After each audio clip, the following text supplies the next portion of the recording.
my friends, and welcome back to my world in progress. If you're new around here, hi, I'm Dee. I started playing Minecraft in 1.19 in this very world. Last episode, we made this pumpkin and melon farm, which I'm still so in love with, but I've had a thought. Instead of an actual bridge, because the path is, in the front of the building, which is, awkwardly close to this little arch, I think what I'm going to try is some stepping stone kind of action first. Now, today's focus is going to be all about terrain in this area because, listen, Savanna, not my favorite biome in the game. Was it a little unfortunate that that's where I spawned into Minecraft for the first time? Yeah, it's a little unfortunate, but we're going to make the best of it and do a lot of terraforming today. Okay, so we don't even need that many. If our path comes here, yep. Okay, we go boom, boom, boom. Yeah, but now that we have a cute little way to cross the river, let's talk about the terrain. So we have behind our kind of starter house here a large hill. We have this big old hill, which has really cool caves inside. Let me show you. This is the cave that we've spent the most time in.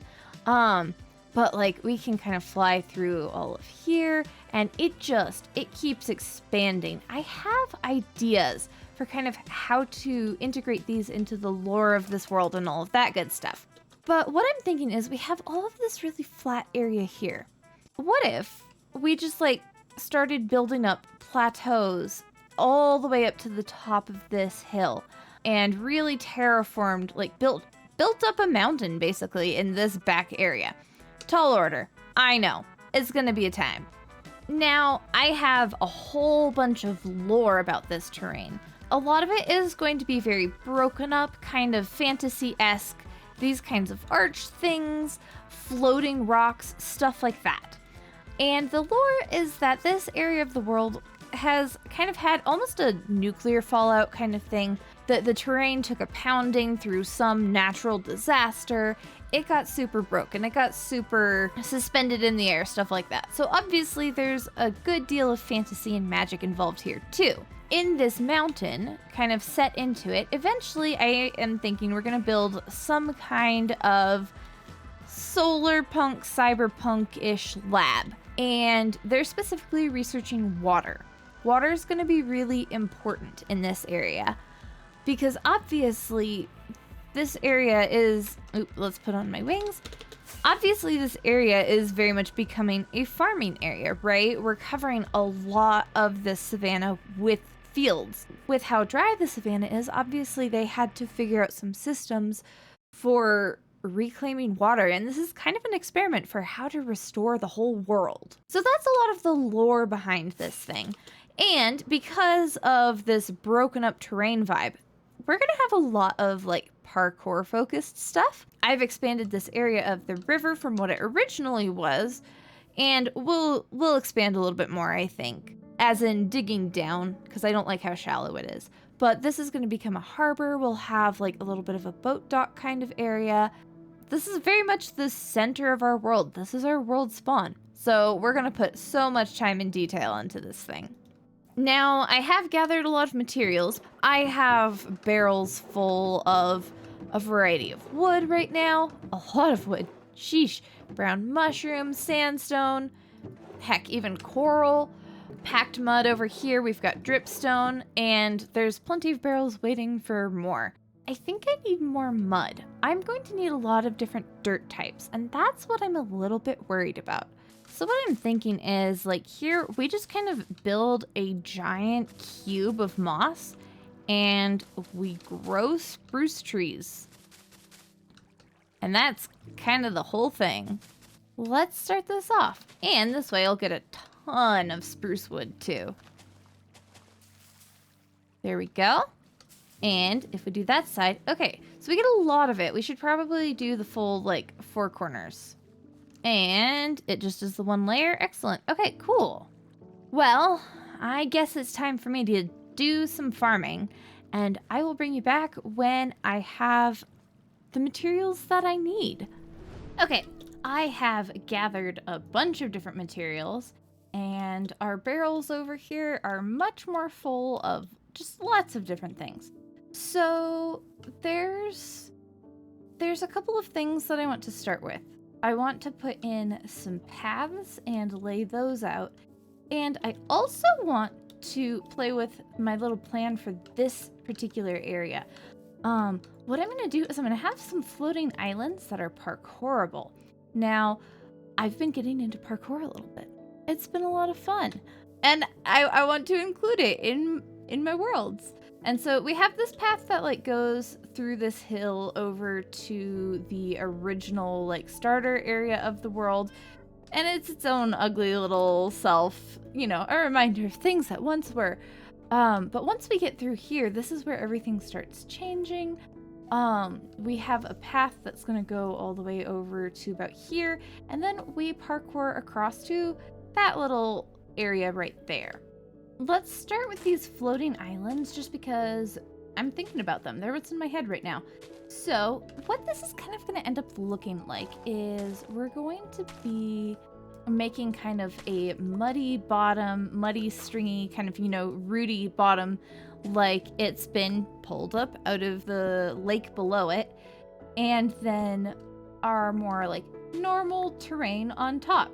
Ooh, I love this. Let's look at it from the side. Yeah, this is exactly the kind of effect we're going for. Because, like, the effect is, like, this terrain has been pulled up from the bottom of this riverbed, right? So now to add to that effect, what we need to do is we need to go in underneath them and make it look like there was some terrain here before that, you know, isn't there anymore. All right. So now it's time to put in our paths. So you can see I've marked out a few bits here and there of paths.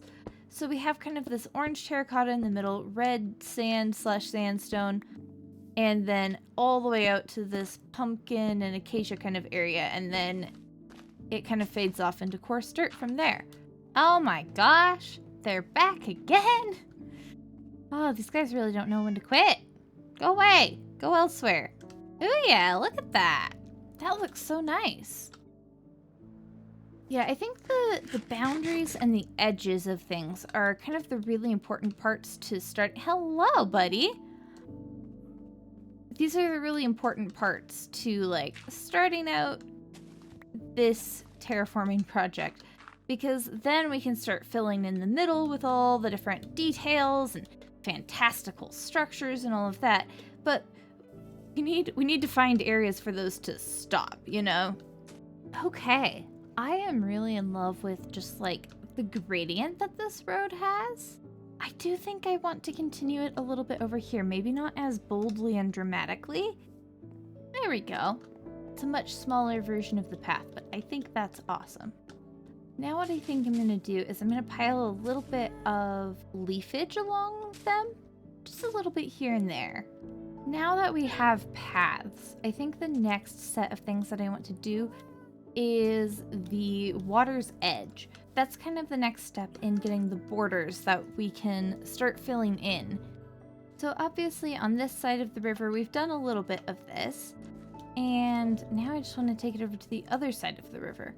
And this is an older version of kind of my thought process. So it has been a little bit more refined. So I think we'll end up like maybe tweaking a few things on that side of the river too. There's a lot of coarse dirt. So I think what let's do is let's start from the water itself and start working outwards from there.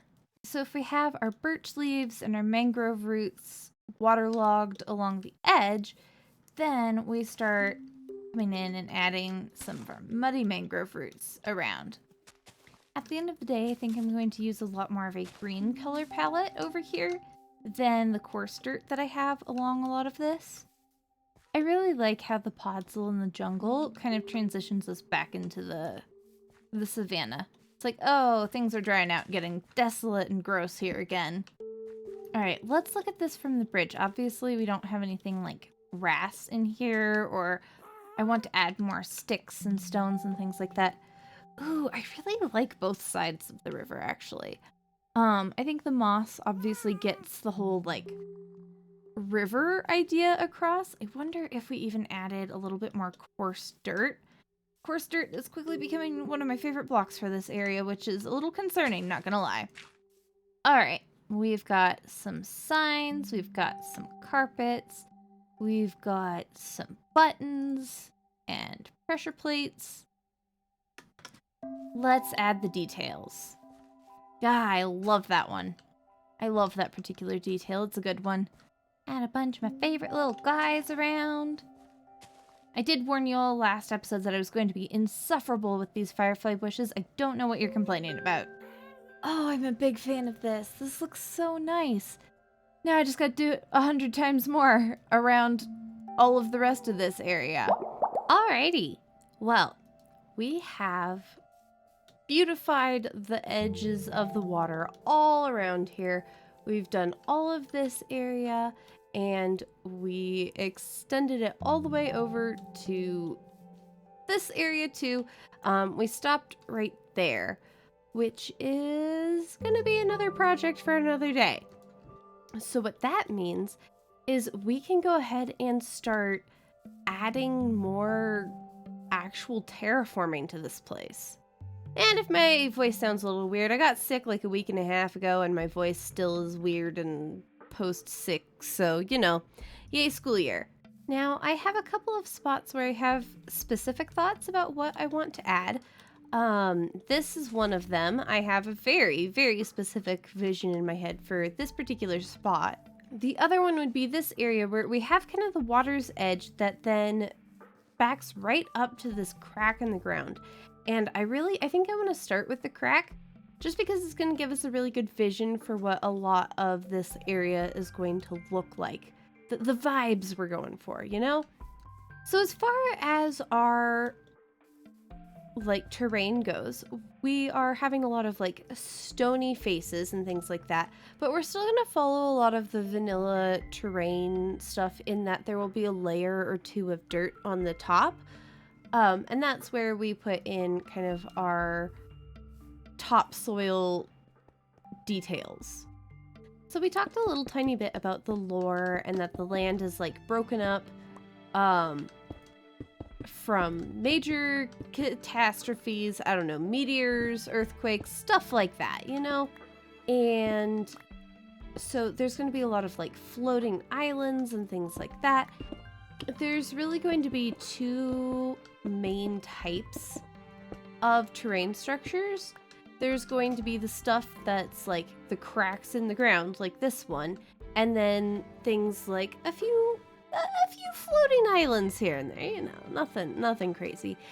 And then I guess make it three things. We'll have a few more of these like land bridge type things as well. And this is the kind of thing where we will stick, where is it, a campfire underneath for a little bit of smoke for the drama. Is that copper? I'm trying to hoard copper now that we have a copper update incoming. I'm so excited and I'm worried that I'm not going to have enough copper to really take full advantage of it. I wonder if a few more slabs would be good in here too. Like there? Yeah. It gives us a little bit more of that uneven rockiness. Okay, cool. Now the next spot I want to work on is this one. And this is going to be like, I don't know, a particularly good example of what I want to do with a lot of the terrain around here. We have these land bridges around, right? We have this little one and this bigger one. And then we have this like already naturally occurring hole in the ground. And what we're going to do is we're just going to exaggerate it. We're going to dig a deeper hole to begin with anyways. And voila, much larger hole.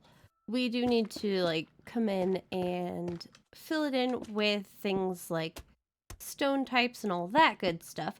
But then what we're going to do is we're going to have a floating island like way up in the air. Let's look at that height. I feel like that's a little bit high for the bottom of the thing. Maybe that's where the top is. I think that's where the top goes.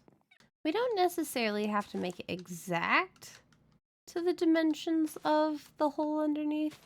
But I think it's nice to like mostly follow it. Now, I know some people have a need for perfectly filled terrain that doesn't have any hidden creeper holes or anything hollow inside it. I am not one of those people. I don't want to grind for that many resources if I don't have to. Why make my life harder? Let's step back and... What? That's fine. Everything's fine. Let's step back and look at this. Okay. I think it could use a little bit... Actually, let's look at it from multiple angles. It could use a little more dirt going down the sides, but actually I think that is okay. It also shouldn't taper quite this quickly, I think. You know, I have added free cam to my little mod pack here for this very purpose. We can just zip and look at it from far away instantly. I don't have to go flying anywhere. But yeah, I think that looks better. Now I want to go ahead and add a little bit of the terrain detailing that we're going to incorporate everywhere to the top of that floating island particularly. All right, the question is now, how much can we pack into this little patch? Because this is a very small patch. Get a little dripstone there, add some grass bits, get a couple of acacia saplings down, with strings on top, of course. We add a little thing of wheat here. We add another little thing of wheat there. And we put in a couple pieces of leaf litter. I think that's pretty decent. Yeah, now it actually looks like, you know, a thing. So this is the type of detail that we're gonna add in throughout this area. I'm gonna try to not get too carried away and pack everything this tightly, but like, it's me, so... Now, before I start time-lapsing this whole area, I would like to add one more detail. The first one that makes sense, of course, would be this tree right here. We'll just swap out the original vanilla tree for a nice little handmade custom acacia tree. Okay, well, the first order of business then is to chop this tree down. This tree has been here from the very beginning. Kind of sad to see it go. A couple of pale oak blocks. Actually, that top one could probably be tough, let's be honest. And I do think I want a second little stalk, a little trunk as well. So these trees are a little spindly, and that's okay. They're kind of just scraggly brush tree kinds of things, right? And if we get just a tiny bit more like branchiness, we should be pretty darn good. Yeah, that's a good shape, I think. Acacia trees have very just like flat tops for the most part. It's just a little bit of leafage around the very top of the tree, and it's all very scraggly. But in a couple of the spots that are going to be the most touched by... Where did you come from? Anyways, in the spots that are going to be the most touched by the actual sun, we put some azalea leaves. Alright, now let's step back and take a look at it now that the zombie has died. Okay. I like it. It's cute. I think this side needs a little bit more leafage and therefore tree branch edge. Okay, yeah, I like this. It's a cute little guy. Very knobbly, very gnarled. I like perching parrots in my trees in this world. And, well, I think this one's gonna be no different. Let's go take a quick little trip for a parrot. Alright, get your butt down here. Here's the thing I've learned is lead-based storage for these guys is not very practical. I definitely need to make some full-on, like, happy-gassed stables around here in order to be really functional. Perfect. Oh, there is a panda! Oh my gosh! There's 2 pandas. Oh. And there's a burb right next to them. Oh my gosh. How lovely. Okay, well, yep, go up. There you go. There you go. All right, hello, Burb. Yay! I have Burb. And what if, hear me out, we put one of our, why is there a, oh, there's a dark oak forest there, huh? How interesting. Is there any chance of putting both pandas in the boat? I don't think so. Oh, it's a snotty-nosed panda. Oh my gosh. Okay, here's the lead. Where's the gas? Okay. Get your butt, actually. Get your butt super far down here.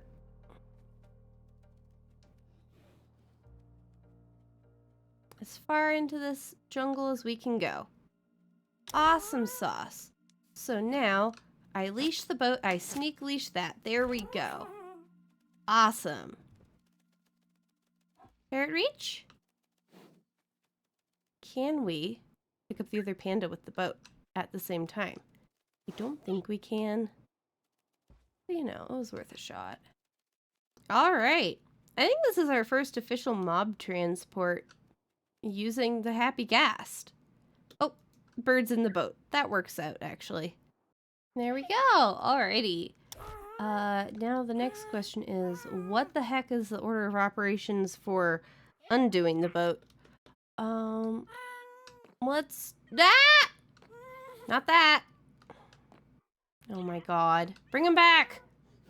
Bring them back here! I need to have snowballs. There you go, there you go, there you go. Ah! No! No! Oh my god. I swear to god, if he kills them... Ow. Okay, I need...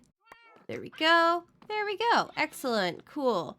Look at that little silly. He has not stopped laying on his back since we first set eyes on him, has he? Not so much as sat up. That's really funny. Okay, Burb, right.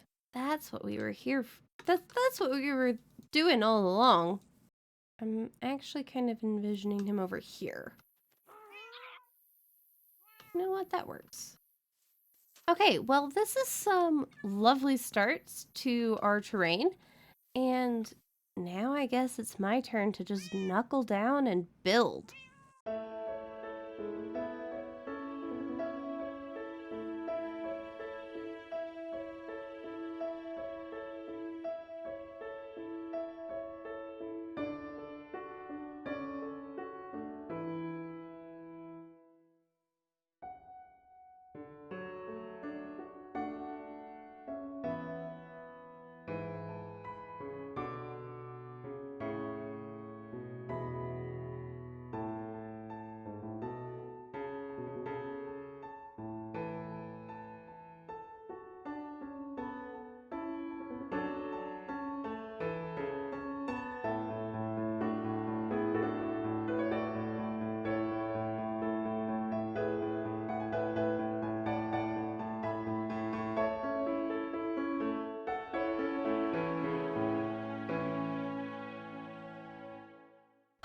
We did it!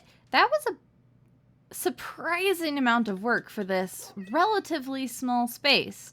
But it was a lot of detailed work, so, you know, I understand why it took so long.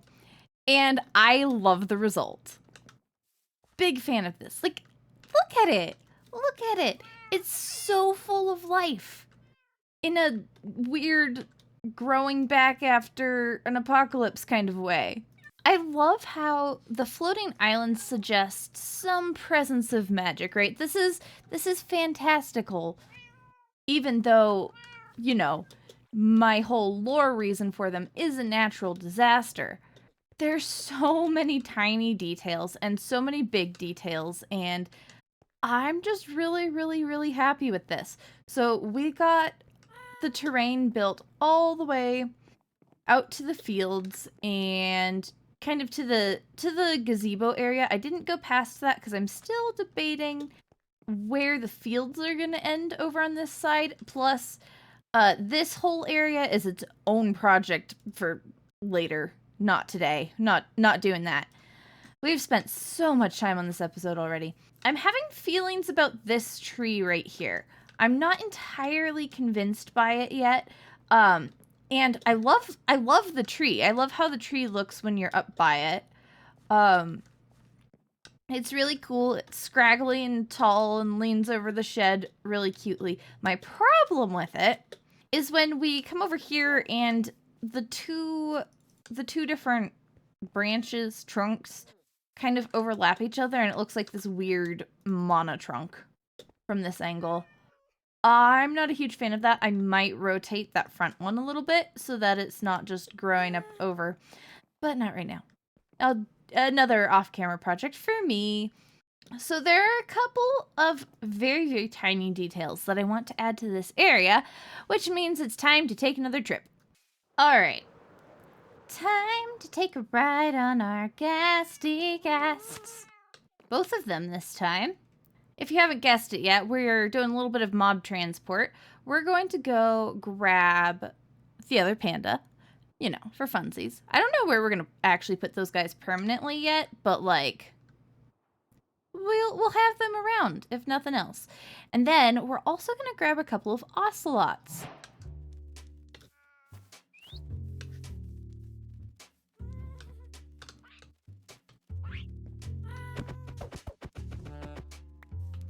Almost got him right there. And he's just gone. How do they disappear so fast? Oh my goodness. I'm just gonna let them fly around, honestly. Why are they following the cat? Hi, buddy. You're mine now.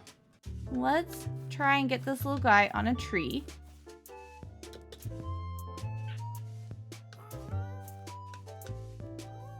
There we go. Okay. Ghast time.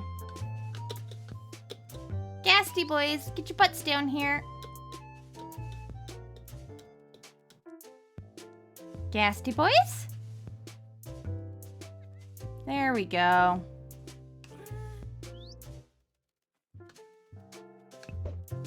Oh no! Okay.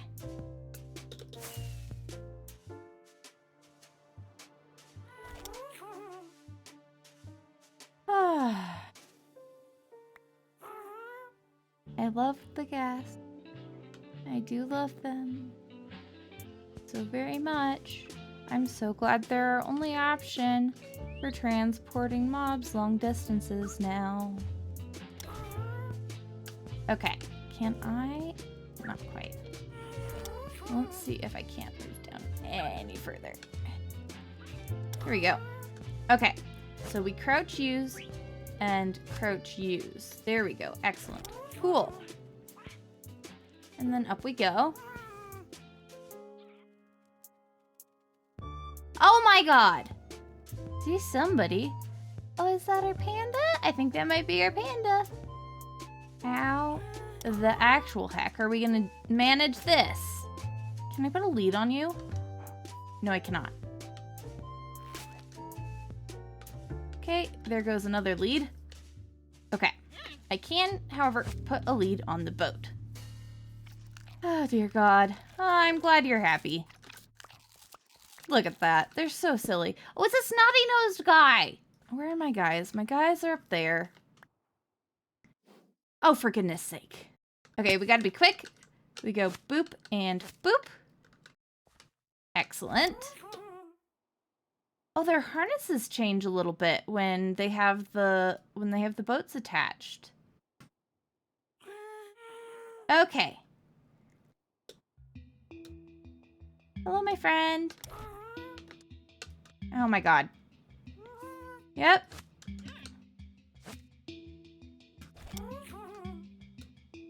Everybody on board? All right, Panda Boy number 2 coming in. How?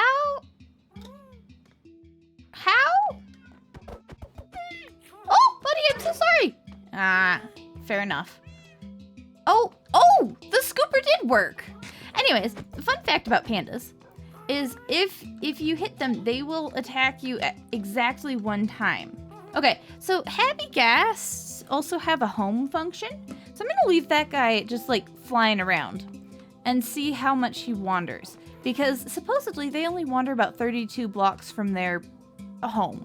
All right, so here's the deal with the ocelots. We're going to tie them to a hidden fence post in various areas. So I feel like this guy would be a great one to put under a tree. You go zip and zip. And then we have a permanent little ocelot running around in this area. And I want to do that in a couple of other spots. I actually kind of want to do this with our armadillos. Okay. Let's first leash that guy. Oh, he just pops right out of the boat. That's awesome. I love stray cats. I love stray cat sounds. And I don't want all of my cats to be not stray cats. So where could I leash this little guy up? I'll put him over here for now.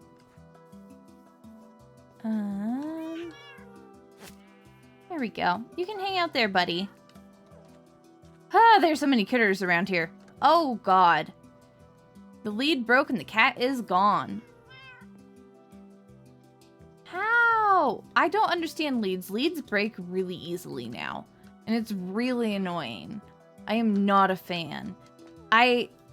For some reason, my happy ghasts here stay attached to their leads. I was hanging out on Arcadia and playing around with happy ghasts on Arcadia. We could not keep those guys like attached to a lead for more than 30 seconds. Like if we tied a happy ghast to a fence post with a lead, the lead was gone, broken in 30 seconds. I had to put them in minecarts to store them. What do we want to bet the ocelot has already broken its lead over here? Yep, it's gone. What the heck? Okay. This isn't cool. Leads mean nothing now. You can use them to actually transport mobs, but there's no way to, like, use them to contain mobs now? Is that the long and short of leads? I do not... I'm not a fan. This was a bad decision. Where's the ocelot? Man! This was gonna be so much fun, and now it's just frustrating. Alright, experiment time, I guess. Let's see how long it takes the armadillo to snap his lead. I'm shocked that the happy ghasts aren't doing that. I'm not gonna go grab another ocelot just yet, because I want to make sure that I can actually keep them contained. Good news is the happy ghast does seem to be staying in his area. Alright, my friends. Now we're gonna learn about how panda breeding works, because there's a bunch of different personalities of pandas, and I don't know. Look at his little snotty nose. And bleary blue little sick eyes. I don't know if the personalities, like, are breedable traits. Like, do they get handed down to the child panda? I don't know. Let's learn. Okay, you get one. Ah! Are you, like, gonna make a child? Or how does this work? Are they crying? Is that what this is? The little bleary bloops on their eyes? Pandas enter love mode when fed with bamboo, but breed only if there's at least one bamboo plant within... Okay, otherwise they shake their heads. Alright, let's try this again. There's the baby! Alright, and who, my little guy, are you? Oh, look at your face. You got a cute little... Ooh, you're just a normal panda, I think. You have an upside down mouth. See, oh, but you do roly-poly because you're a baby. Yeah, that makes sense. Oh yeah, look how slow he is. So he's a lazy panda, not a playful panda. Oh, that's funny. You're so cute. So they are the slowest, the lazy pandas are the slowest, I didn't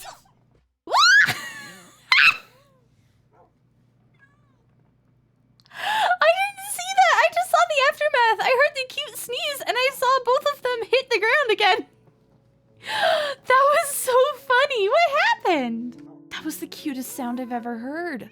Guys, I'm about to get really obsessed with pandas. Actually, that's not even true. I got obsessed with pandas when I did the 1.14 video, and I'm so glad that I get to play with them now. Another baby! Oh my gosh, this is snotty nose baby. It's gonna sneeze a bunch. Oh, look at it tumble. Look at it tumble. Ah! Oh my gosh! Oh my gosh! I love this so much. I'm never gonna leave this area. Look at these guys. They're my favorites. So as far as I can tell, the leads are not supposed to be breaking when they're attached to fences like at all. The only time leads are supposed to be able to break is when they run away from a player quickly. So like if a fox is panicking or something, you know, that kind of thing. They're not supposed to be able, or you know, they're stuck and can't move towards the player or fence post. They're not supposed to be breaking like this. That's another sneezy baby. Oh my god.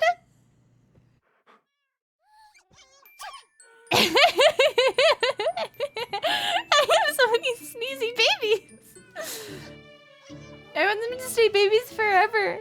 I love the sneezies.